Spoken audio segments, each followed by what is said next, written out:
ਨਾਲ ਆ ਮਿੱਤਰੋ ਆਖਲੀਆ ਖੁਰਦ ਆਪਣੇ ਪਿੰਡ ਦੇ ਨੇੜੇ ਰਾਤ ਜਹਾਜ਼ ਕ੍ਰੈਸ਼ ਹੋਇਆ ਇੱਕ। ਤਾਂ ਸਾਨੂੰ ਤਾਂ ਇਹ ਲੱਗਿਆ ਸੀ ਰਾਤ ਵੀ ਸਮੋਕ ਡਰਿਲ ਜਿਹੜੀ ਸਮੋਕ ਡਰਿਲ ਹੋ ਰਹੀ ਹੈ ਵੀ ਇਹ ਸਮੋਕ ਫਾਇਰ ਕੀਤਾ ਹੋਊਗਾ, ਪਰ ਹਜੇ ਵੀ ਬਿਲਕੁਲ ਆਰਮੀ ਲੱਗੀ ਹੋਈ ਹੈ, ਆਰਮੀ ਦੀਆਂ ਗੱਡੀਆਂ ਤੇ ਆਹ ਮਲਬਾ ਉਹਦਾ ਚੱਕਿਆ ਜਾ ਰਿਹਾ।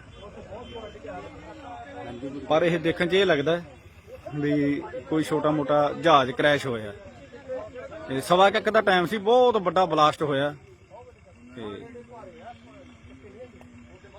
2 ਬੰਦਿਆਂ ਦੀ ਡੈਥ ਹੋ ਚੁੱਕੀ ਹੈ, ਇੱਕ ਦੀਆਂ ਲੱਤਾਂ ਕੈਜੁਅਲਟੀ ਹੋ ਗਈਆਂ।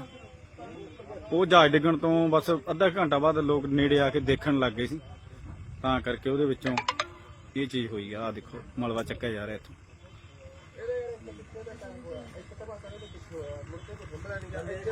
ਜਿਹੜਾ ਦੂਜੀ ਵਾਰ ਵੱਡਾ ਤੋਂ ਮੈਂ ਸਾਰੇ